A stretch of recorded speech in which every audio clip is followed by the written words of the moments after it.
Okay, untuk video seterusnya kita sambung dengan e-literate ataupun dipanggil sebagai e-celik ataupun e-pengetahuan, di mana pengetahuan terhadap elektronik lah, pengetahuan elektronik itu panggil elektronik celik ataupun elektronik literate. Alright, so celik ataupun literasi ni adalah asas daripada pembelajaran. So that apa dimaksudkan sebagai illiterate ni maksudnya pengetahuan terhadap uh,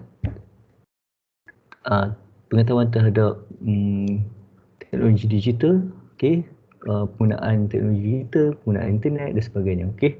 So literasi ada abad ke-21 bukan ada abad ke-21.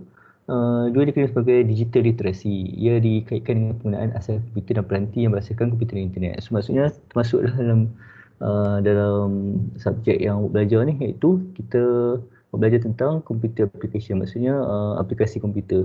So penggunaan asas menggunakan komputer, penggunaan asas menggunakan software aplikasi yang terdapat dalam komputer, awak guna Microsoft Word, Microsoft PowerPoint, Microsoft Excel, project, okay. So that one adalah sebahagian daripada contoh-contoh penggunaan asas komputer, okay. Selain daripada itu, peranti-peranti yang berasaskan komputer seperti smartphone, okay, nak Google, nak gunakan internet pun awak akan belajar dalam subjek ini. Okay, baik, seterusnya UNESCO menekankan kepentingan literasi digital sebagai kita perlu menyediakan generasi baru kita untuk hidup di dunia yang penuh dengan imej, bunyi dan mesej yang maju. Pada tahun 1982, maksudnya pada tahun awak belum lahir lagi, awak pun duduk kat alam mana lagi kan. Okay, dah ada perancangan ke arah dunia digital. Okay, baik. Kita tengok pada evolusi teknologi. Okey, evolusi teknologi digital. Okey, pertama sekali, kalau dulu-dulu dia menggunakan sambungan kabel, yang mana saya terangkan pada video sebelum ni, iaitu kita gunakan modem, modem yang ada kabel. Okey. So sambungan kabel tu menggunakan telefon dan sebagainya. Okey. Okey, seterusnya teknologi berkembang dengan penggunaan sambungan tanpa wayar, iaitu wireless. Okey, wifi, yang mana awak boleh gunakan smartphone, boleh akses internet, boleh connect dengan network internet tu di mana-mana tanpa wire. Okey. Baik, seterusnya adalah interaksi fizikal. Kalau dulu teknologi menggunakan interaksi fizikal, maksudnya kalau nak buat apa-apa pun kita banyak berinteraksi secara fizikal. Maksudnya contohnya nak beli barang dan sebagainya, kita banyak interaksi secara fizikal. Kalau nak jumpa, nak berinteraksi, banyakkan dengan secara face to face. Okay, sekarang ni teknologi berkembang, so kita boleh interaksi secara maya. Contohnya macam kelas, kan kita buat kelas online menggunakan Microsoft Teams, Zoom meeting, Google Meet and so on. Semua tu adalah interaksi maya. Mana awak boleh guna macam-macam aplikasi lagi untuk interaksi maya. Okey, contohnya macam saya beritahu tadi lah. Okey, sebenarnya penggunaan antara contoh evolusi teknologi lagi, mana kalau dulu banyakkan ini kita adalah pengguna kepada konten. Mana kita konten-konten yang kita terdapat kat internet ke, dekat YouTube ke, dekat Instagram ke, dekat mana-mana tempat pun kita kebanyakannya masyarakat kita menggunakan saja kandungan yang terdapat. Okey, but now kita banyak content creator. Okey, pengguna dah semakin cerdik, so that dia dah boleh create content dia sendiri. Okey, so that's why boleh tengok dekat alam maya ataupun kat internet, so ada YouTubers, okay, ada Insta famous, TikTok and so on, semua tu contoh-contoh content creator. Okay, so kalau awak ada bakat, awak boleh jadi sebahagian daripada itu. Alright. So dia ada good and bad dia, antara itu bergantung kepada macam mana awak mengawal kandungan ataupun mengawal behavior awak semasa menggunakan teknologi. Okey, baik. Seterusnya, kalau dulu kita ada teknologi dua dimensi, ataupun kalau kita tengok filem ke apa ataupun animasi ke, banyaknya dalam bentuk dua dimensi. But now kita ada tiga dimensi, sometimes ada empat dimensi and so on. Okey. So apa yang maksudkan dimensi ni, maksudnya kita boleh tengok objek tu secara real. Alright. So yang mana kalau kita tengok biasanya kita boleh nampak dalam dua dimensi, kita boleh displaykan dia dalam bentuk tiga dimensi menggunakan aplikasi yang dapat dekat dalam komputer, internet ataupun dalam dekat smartphone awak. Okey, contohnya seperti HP Reveal, okey, so that kita boleh ni lah, so awak boleh Google lah, so contoh yang saya tunjuk tadi. Seterusnya transmisi ni maksudnya kelajuan lah, kelajuan internet ataupun kelajuan teknologi. Kalau dulu mungkin capaian sangat perlahan, contohnya macam 512 kilobyte per second, kilobit per second, but now kita dah sampai 1 gig, 1 gigabit, 1 gigabit per second. Gigabit maksud means that kelajuan tu semakin tinggi, semakin cepat untuk awak download ke, awak upload ke, and so on, ataupun awak nak access kepada internet. Okay, kalau dulu teknologi di manual, sekarang teknologi tu berbentuk automatic. Okay, seterusnya kita tengok pada alatan digital abad ke-21 yang mana this one adalah sebahagian daripada software. Contohnya Yahoo Messenger. Yahoo Messenger ni adalah sebahagian daripada contoh-contoh aplikasi yang terdapat di dalam internet, yang mana ia digunakan untuk kita berhubung secara maya, iaitu salah satu daripada aplikasi untuk awak chatting lah. Alright, so sekarang but now dah tak ada dah Yahoo Messenger, so awak boleh memang tak ada dah. Okay, pada masa ini adalah Yahoo Messenger ni. Okay, selain daripada tu, kalau dulu ada Friendster. Okay, so this one saya tak ingat apa dia nama dia, tapi dulu ada Friendster. Kemudian but now kita ada Facebook, kita ada Instagram, kita ada macam-macam lagi, Twitter, TikTok and so on. Okay, so banyak lagi. So now so ada banyak lah aplikasi yang terdapat. Contohnya this one, Apple ni ialah teknologi, this one adalah Microsoft, okay, this one adalah Internet Explorer, Google Chrome. Okay, this is beberapa contoh lah. Contohnya eBay, okay, dan sebagainya. Okay, selain daripada tu contohnya game kan, kalau macam dulu kita boleh kita nak main game, tak boleh main game online kan, so sekarang kita boleh main game online. Selain daripada tu, kalau macam Xbox 360 ni ataupun PlayStation ni, kalau dulu biasanya dia boleh main offline, but now dia dah boleh main online kat saya. Okay, as long as ada dalam internet. Alright, okay. Astro pun sebahagian daripada alatan digital yang mana dia kita panggil sebagai digital broadcast, yang mana dia menggunakan satellite sebagai dia punya pemancar dia. Okay, alright. Okay, so kita tengok pada alatan digital yang pertama iaitu telefon bimbit. Okay, so telefon bimbit, okay, kita tengok data-data berkaitan dengan telefon bimbit terdapat di negara, contohnya negara China yang mempunyai telefon bimbit yang paling banyak kerana populasi rakyat dia paling tinggi. Okay, selain itu kalau awak perasan, telefon bimbit yang kita beli, kita ada dan sebagainya tu, banyaknya made in China. Okay, seterusnya, telefon bimbit ni sekarang dah dilengkapi dengan internet. Okay, so bila awak beli, awak pasang SIM card, so secara automatik SIM card tu tersebut dia akan dapat akses lah dengan internet. Okay, selain daripada tu, telefon bimbit juga mempunyai teknologi GPS, di mana GPS ni digunakan untuk awak kesan lokasi. Okay, so bila awak on ke GPS, so automatically satellite handphone awak akan kesan, akan jadi sebagai salah satu kita panggil device yang mana dia akan communicate dengan satellite. Okay, mana GPS itu stand for Global Positioning System. Okay, yang mana digunakan untuk awak Waze ataupun untuk awak Google Map ataupun Google dia punya location and so on. So kebanyakan menggunakan GPS. Okay, but sometimes kalau awak gunakan smartphone, ada setengah smartphone tu kita boleh gunakan GPS without gunakan internet. Okay, ataupun gunakan GPS secara offline, but map tu still kena download. Alright. Okay, and then selain daripada tu, telefon bimbit sekarang juga dilengkapi dengan panggilan secara video ataupun video call lah. Okay, yang mana telefon bimbit ataupun telefon mudah alik ataupun smartphone kebanyakannya dilengkapi dengan kamera belakang, back camera ataupun front camera. Okay. Alright, okay. Kalau di Malaysia, hampir separuh daripada 23.3 juta, 25.3 juta rakyat Malaysia memiliki telefon bimbit ataupun telefon mudah alih. Bahagian kanak-kanak merupakan kumpulan penduduk kedua terbesar dengan 12.3% daripada populasi penduduk Malaysia. Okay, this one saya rasa data yang tak berapa terkini, tapi mungkin 2015 ke atas lah. Okay, baik, seterusnya kita tengok pada internet. Apa yang maksudkan sebagai internet? Internet ni adalah sambungan kepada komputer seluruh dunia. Okay, daripada satu komputer ke satu komputer. So kebanyakannya menggunakan alat komputer lah. Okay, but now bukan saja komputer yang awak tengok dekat makmal ataupun laptop tu, uh, awak punya smartphone pun dikategorikan sebagai komputer yang as long as dia boleh uh, boleh boleh bersambung dengan alat komunikasi ataupun alat digital yang lain. Okey.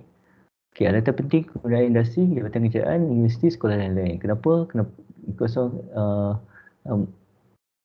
kebanyakan sistem sekarang, kebanyakannya semuanya dibuat secara asas talian. Okey.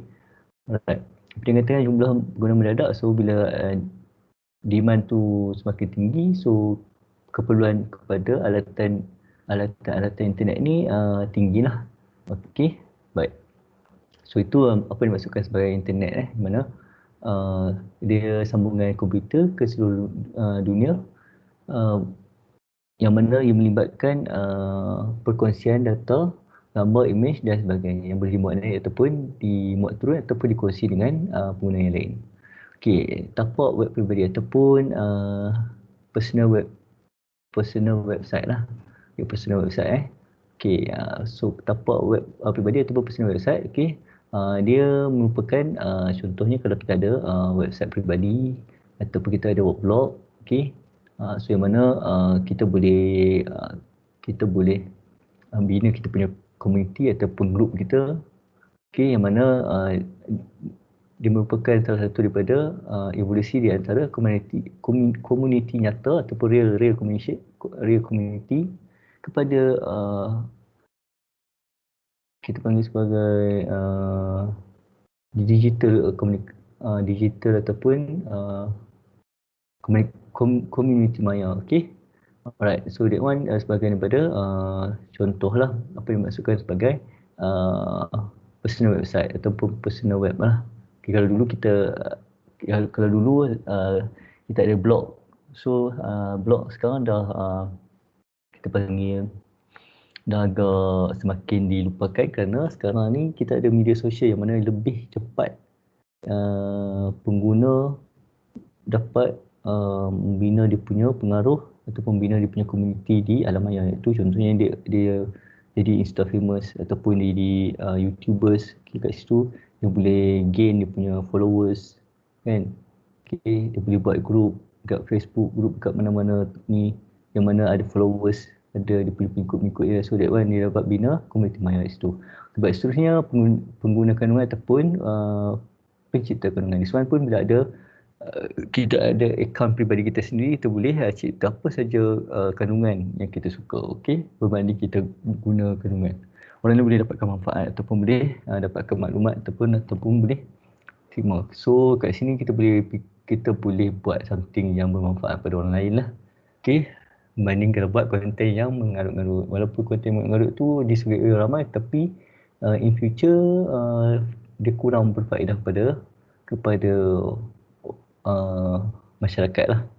Okey, seterusnya, contohnya ni antaranya adalah Facebook, saya sebut tadi, impak pada bentuk sosial komuniti yang mana orang ramai berkomunikasi, berinteraksi, berkongsi pendapat, kongsi gambar, diari dan sebagainya di alam maya. Contohnya nak kongsi gambar pribadi, gambar-gambar ni lah, gambar-gambar ataupun gambar-gambar yang berbentuk sosial lah. Okey, seterusnya blog. Okey, but now blog pun dah makin perlahan ataupun semakin slow. Okey, web 2.0 and enjin carian. Okey, web 2.0 ni maksudnya website lah yang digunakan. Contohnya macam sekarang kita ada Mozilla, Firefox, Google Chrome, seterusnya Microsoft Edge. So that one ialah web-web yang digunakan untuk kita mendapatkan maklumat. Okey, selain daripada tu Google ni salah satu daripada dia punya searching engine lah ataupun searching website. Okey, yang mana yang paling popular lah Google lah sekarang. So apa-apa Google kan. Okey, aplikasi dan talian. So aplikasi dan talian, actually sekarang terlampau banyak aplikasi dekat dalam talian, dekat handphone, dekat komputer, dekat website dan sebagainya kan. Okey, tapi kalau tengok pada sejarah aplikasi dan talian yang kebanyakannya digunakan pada awal dahulu ialah melalui institusi, iaitu contohnya macam website Politeknik Smart Apply. Contohnya jabatan kerajaan yang lain, contohnya Jabatan Pendaftaran Negara, Jabatan Immigration, Custom and so on. Kemudian industri, kalau awak nak apply kerja, awak boleh pergi dekat website company, so awak nak dapatkan maklumat berkaitan dengan company tersebut, so boleh pergi dekat dia punya website. Sekolah pun ada website, ada Facebook kan, ada Instagram. Badan NGO pun sama juga. So this is trend masa kini yang mana semua orang menggunakan aplikasi ataupun apa-apa saja software yang terdapat dalam talian. Seterusnya kan kaedah yang paling pantang untuk menyampaikan maklumat ialah menggunakan aplikasi dan talian. So apa-apa kita boleh sampaikan maklumat melalui contohnya website ataupun contohnya Facebook. So as long as pengguna ataupun orang dapat akses kepada maklumat tersebut. Seterusnya ialah contoh-contoh yang lain. Contohnya e-perniagaan. E-perniagaan ni adalah e-business yang mana contoh yang paling mudah adalah seperti eBay, Shopee, Lazada. So this one ialah sebahagian daripada contoh-contoh e-business. Seterusnya ialah e-kerajaan. E-kerajaan ni mana website-website yang ada kaitan dengan kerajaan. Contohnya seperti mcmc.gov. So gov.my ni ialah website kerajaan yang mana kita boleh akses maklumat berkaitan dengan multimedia kat situ. E-Kerjaya. E-Kerjaya contohnya jawatan kuasa kosong dalam talian. Contohnya Jobstreet. Jobstreet itu ialah sebahagian daripada website atau portal untuk kerjaya. Seterusnya ialah e-pembelajaran. Pembelajaran contoh yang paling mudah sekali kita tengok ialah macam CDOS lah. CDOS tu adalah sebahagian daripada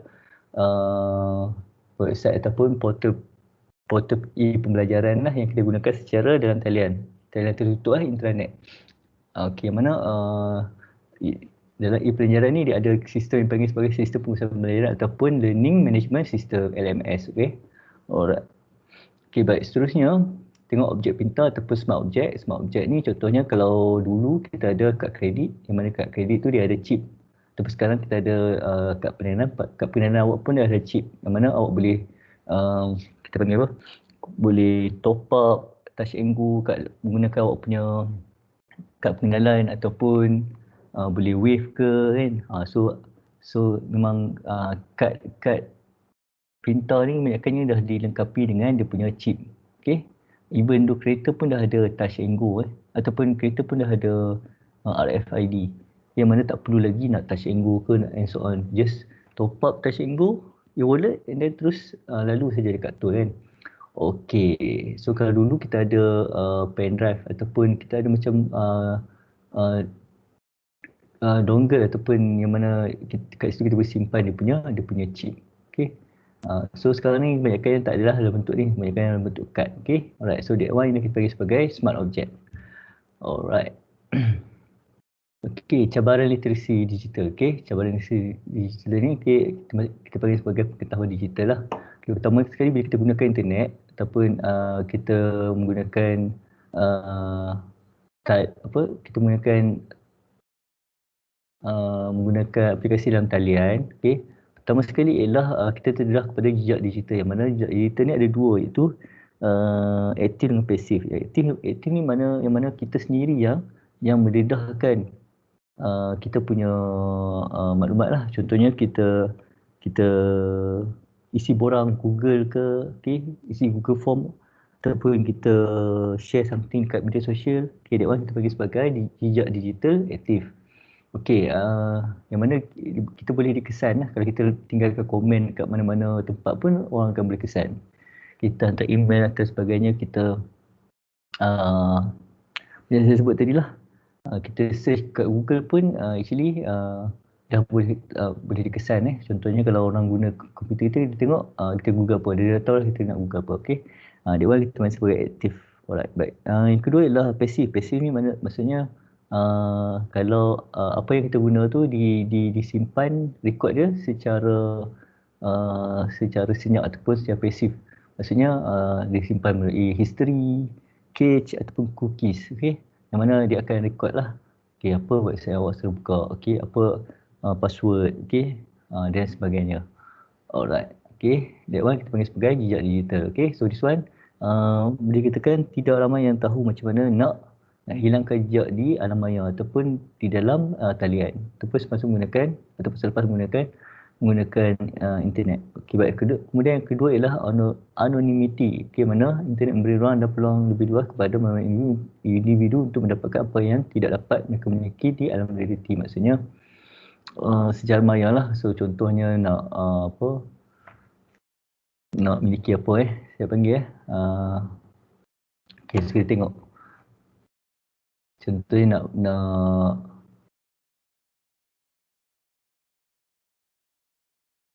akses kepada sesuatu benda lah, contoh nak contoh nak sampai ke satu tempat ke sebagainya secara alam maya, secara realiti kita tak sampai, tapi kalau kita just secara maya kita nak feel something, mungkin boleh lah. So nanti kita tengok ada contoh. Okay. Yang kedua ialah imbangan kuasa, yang mana dalam alam realiti para selebriti, penjenayah, profesional, fashion dan lain-lain memang terkenal. Okey, di alam realiti kebanyakannya kita banyak terdedah kepada para selebriti ataupun kita banyak tertumpu kepada para selebriti, penjenayah, profesional, contohnya orang yang famous lah. Kebanyakannya kita akan kita akan jumpa di alam realiti. Okey, but now dalam alam cyber kumpulan berkemahiran komputer tinggi adalah lebih berpengaruh. Contohnya yang macam mana saya sebut tadi adalah pembuat konten ataupun content creator. Contohnya seperti YouTubers, internet famous, Facebook yang famous tu lah, Twitter. So yang kebanyakannya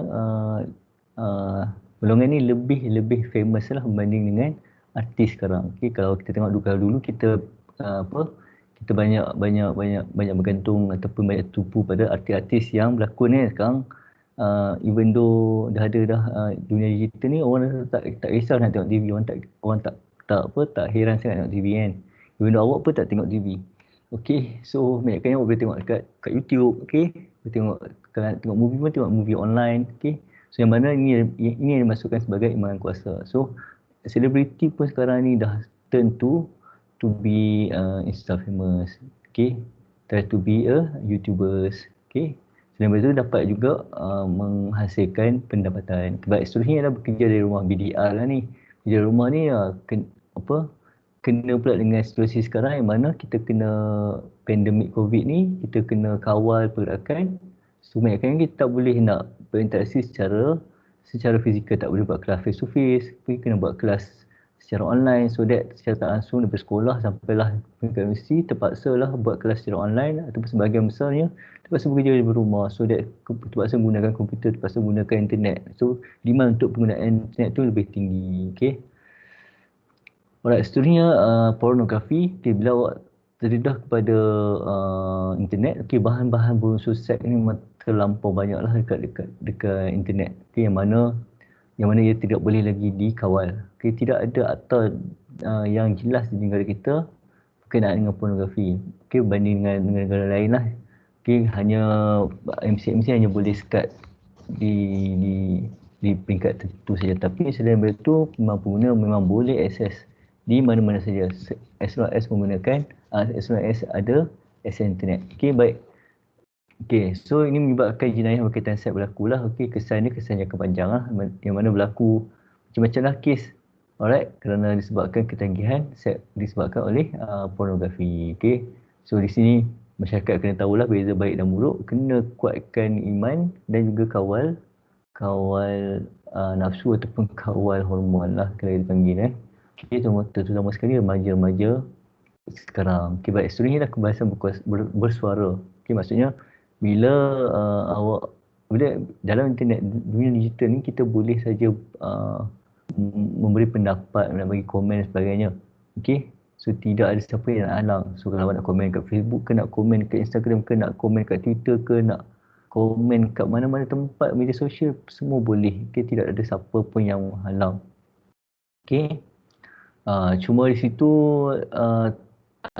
ada baik dan buruknya. Kadang-kadang komen kita tu diterima orang, kadang-kadang komen kita tu tak diterima orang. So kesan dia mungkin menyebabkan dikecam sebagainya. Okey. Seterusnya adalah isu dan inisiatif teknologi digital. Okay, so inisiatif teknologi digital ialah pusat internet komuniti dululah. Sekarang saya tak pasti ada lagi tak. Kemudian keperluan untuk mengemaskan undang-undang dan peraturan cyber edisi MCMC dah kena buat. Okay, kemudian hak cipta terpelihara. So banyak kes cetak rompak ataupun plagiat berlaku. Contohnya kopi assignment, kopi research, kopi buku dan sebagainya, kemudian download filem, download movie dan sebagainya. Okay, susah nak kawal. Alright, itu antara sebahagian daripada isu yang didapat dalam dunia teknologi digital. Okay, seterusnya ialah pencurian identiti dan penipuan kad kredit. Bila awak terdedah ada akaun, contohnya awak ada akaun banking, online banking kan, awak ada akaun email, so di sini awak ada kad kredit, so orang boleh curi identiti, dapatkan maklumat, dapatkan password, dapatkan maklumat peribadi, kemudian buat kita panggil sebagai makau scam, ataupun dia akan buat panggilan telefon dan akan cuba menipu lah. Kita panggil sebagai scammer lah. Okay. Selain daripada itu, cabaran-cabaran ataupun isu-isu yang melibatkan teknologi digital adalah melibatkan sebagai kesihatan dan juga keselamatan, yang mana contohnya sebagai ekonomi, yang mana kalau pengguna tu guna terlampau lama menyebabkan dia akan terdedah kepada kesan ekonomi lah, sakit-sakit yang melibatkan fizikal, melibatkan mental and so on. Okay, supaya tanpa kebenaran, contohnya hackers and crackers. So pengguna akan terdedah kepada hackers, yang mana hackers ni akan cuba nak hack kita punya account dan sebagainya. Pornografi tadi saya sebut, kemudian seterusnya cyberbullying contohnya kalau awak contoh kalau awak cyberbullying ni contoh macam yang kita sebut sebagai bawang-bawang rangers and so on tu lah. So bila awak post ke account awak kena kecam ke, so that one kita panggil sebagai cyberbullying. So ketagihan internet melampau ni maksudnya 24 jam mesti internet, bangun pagi internet, tidur internet dan sebagainya. Okey, hidup tak boleh hidup tanpa internet. Alright. Okay, baik, seterusnya adalah panduan asas keselamatan digital, mana so this is langkah-langkah asas lah. Pertama sekali, jangan respon dengan mesej-mesej yang mencurigakan, contohnya kat email ke, dekat mesej ke WhatsApp dan so on sebagainya. Okay, hati-hati dengan individu yang menyamar, maksudnya kalau fake account dan so on tu kan yang layan lah. Okay, kena check account dekat media sosial. Okay, bila kita berinteraksi tu kena hati-hatilah dengan individu yang menyamar sebagai fake account. Kemudian jangan post maklumat peribadi di internet, jangan post. Okay, sama ada melalui email dan sebagainya. Okay, kena hati-hati kat sini. Sentiasa beringat bahawa apa yang dipost di internet dilihat oleh orang lain juga. Okay, so kena fikir sebelum post. Seterusnya, simpan dengan selamat nombor PIN anda. Okay, jangan simpan dekat dalam internet, jangan simpan dekat email and so on. Simpan dekat dalam ingatan. Okay, sentiasa beretika ketika dalam talian. Maksudnya kalau awak nak berinteraksi pun kena pastikan awak beretika lah. Contohnya kalau awak nak berinteraksi dengan saya dalam grup ke, kena pastikan menggunakan etika yang ditetapkan, bagi salam sebagainya, perkenalkan diri dan sebagainya. Okay, alright, so itu saja untuk capaian ataupun literasi. Okay, kita akan sambung dengan video seterusnya untuk dia punya seterusnya, iaitu peraturan. Okay, thank you very much.